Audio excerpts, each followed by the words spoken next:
Good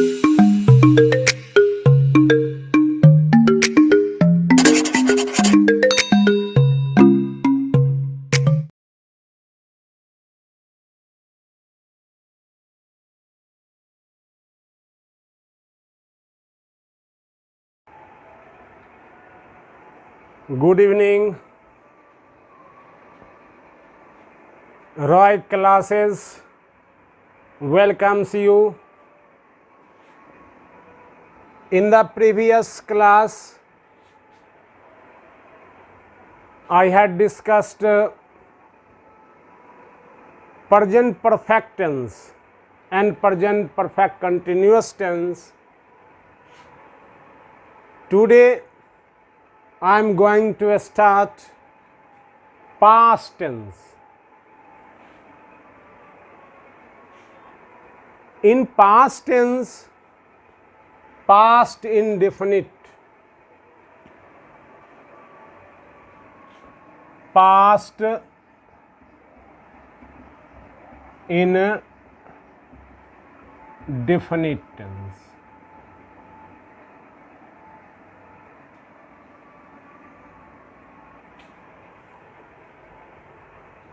The time which passed,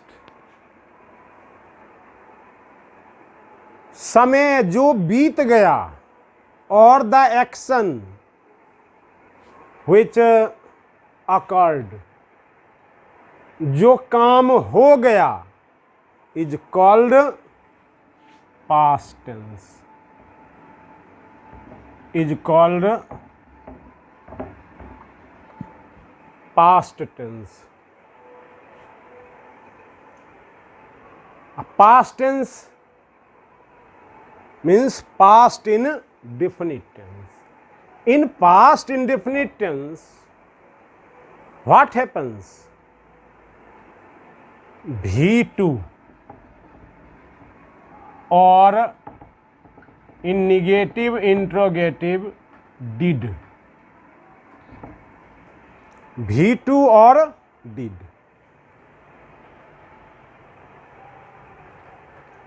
If the action is in the past tense, अगर कोई काम पूरा हो गया तो उसको हम पास्ट में बनाएंगे, V2 लगाएंगे. जैसे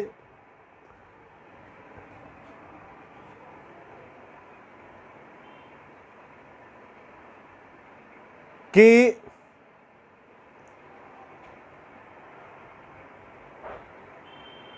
I passed exam last year. यहाँ है लास्ट ईयर, पिछले साल. तो पिछले साल what does it refer? It refers past time. इसलिए V2 आई past exam last year.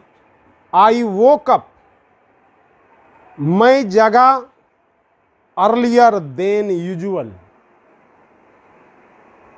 Usual means प्रायः जो मैं जगता था उससे मैं सवेरे जगा. तो rule number 1, last, past, yesterday, previous. Last means अंतिम, पास्ट मीन्स पिछले, यस्टरडे मीन्स कल, प्रीवियस मीन्स पिछले. It is time, it is high time, यही समय. अगो, पहले. इन सभी शब्दों का प्रयोग किस टेंस में होता है? इन सभी शब्दों का प्रयोग पास्ट इंडेफिनिट टेंस में होता है. इस शब्द को याद रखना है. कौन कौन? Last, past, yesterday, previous, it is high time, it is time, ago. Example, I risked here an hour ago. ज्यों ही हम अगो देखते हैं त्यों हम समझ जाएंगे सेंटेंस किस टेंस में बनेगा, पास्ट इंडेफिनिट में. इसीलिए हुआ V2 कि I reached here an hour ago. I was 50, मैं 50 साल का हुआ। आई वॉज 50 ईयर्स ऑन 5 नवंबर, 5 नवंबर को मैं 50 साल का हो गया। तो ये 5 नवंबर जो है पास्ट का बोध हो, और वाज भी लगा, इसलिए वाज लगा कि पिछले नवंबर को मैं 50 साल का हो गया। इट इज़ टाइम, ज्यों ही इट इज़ टाइम है, सेंटेंस किस में बनेगा? पास्ट टेंस में। It is time I started my business, यह वही समय है जब मैं अपना बिजनेस शुरू किया। इट इज़ टाइम ज्यों ही देखेंगे तो यह पास्ट का बोध करेगा, सेंटेंस पास्ट इंडेफिनिट में बनेगा। I went abroad last year, तो जब ये लास्ट है तो लास्ट ही बताता है कि सेंटेंस पास्ट में बनेगा। आई वेंट अब्रोड, मैं विदेश गया पिछले साल। He went abroad last year, कि मैं पिछले साल विदेश गया। अब्रोड मीन्स विदेश। अब आपको कॉमन एरर में ऐसे भी पूछता है, he went to abroad, foreign मने भी विदेश। He went to foreign, he went to abroad. तो ध्यान रखना है, अब्रोड से पहले टू का प्रयोग नहीं होता है, और फॉरेन इसके पहले टू का प्रयोग होता है। इसलिए sentence he went abroad last year. इस प्रकार से सभी शब्द को आप याद रखेंगे कि यह पास्ट इंडेफिनिट में ही प्रयोग होता है।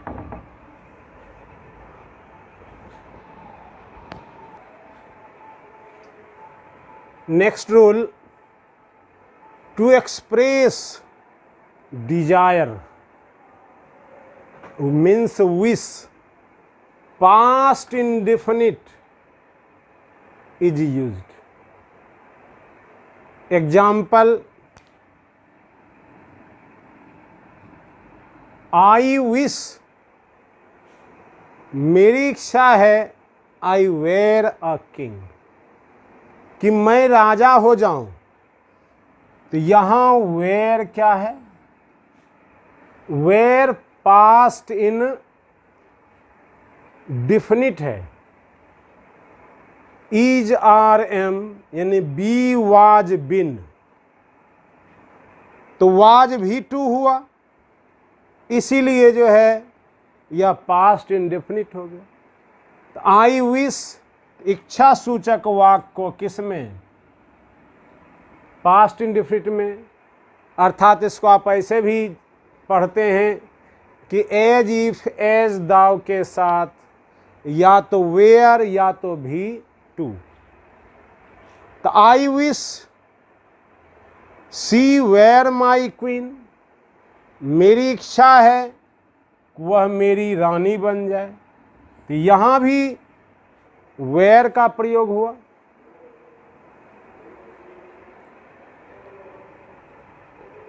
नेक्स्ट रूल में तो इस प्रकार इच्छा सूचक वाक्य में भी टू का प्रयोग। नेक्स्ट रूल में as if, as though, as if, as though, इस दोनों का अर्थ होता है मानो, मानो।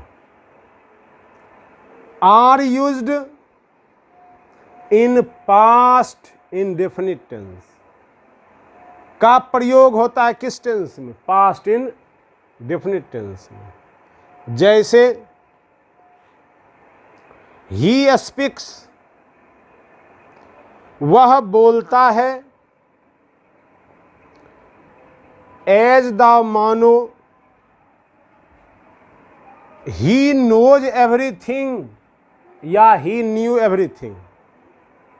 मन करेगा कि वह बोलता है मानो सब कुछ जानता हो, तो नोज दिया हुआ रहेगा, लेकिन आपको बनाना है कि knew everything, because as if as though takes V2 और where,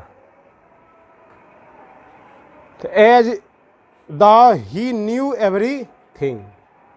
next sentence, he speaks, वह बोलता है, as though he were a leader. तो यहाँ वर्ब आ गया तो V2 हो गया, यहाँ नाउन आ गया इसलिए वेयर हुआ। He speaks as though he were a leader, he were a leader. वह बोलता है मानो वह नेता है। सी सिंग्स, वह गाती है, एज इफ सी वेयर लता, मानो वह लता है। वह गाती है मानो वह लता है। तो यहाँ वेयर का प्रयोग, क्योंकि लता नाउन है, नाउन रहेगा तो वेयर का प्रयोग, और वर्ब रहेगा तो V2 का प्रयोग। इस प्रकार से आपने पास्ट इंडेफिनिट का तीसरा रूल देखा। अब नेक्स्ट क्लास में हम लोग पास्ट इंडेफिनिट का नेक्स्ट रूल पढ़ेंगे। हम लोग जो पढ़ रहे हैं कंपटीशन के पॉइंट ऑफ व्यू से, इसमें सभी ग्रेजुएट लेवल का कंपटीशन और इंटर लेवल का कंपटीशन, सबका क्वेश्चन बन सकता है। आए पढ़ लेने के बाद ऐसा कोई प्रश्न नहीं होगा जो कि आपसे नहीं बनेगा। इसका हम लोग आगे प्रैक्टिस भी कराएंगे और आप भी करके देख लीजिएगा। बस जैसे पढ़ा रहे हैं उस तरह से आपको सिर्फ फॉलो करते जाना है। जहाँ कहीं भी कन्फ्यूजन हो आप पूछ सकते हैं। इस प्रकार से आज के क्लास में इतना ही। Many thanks for joining Hari sir English classes. Thanks.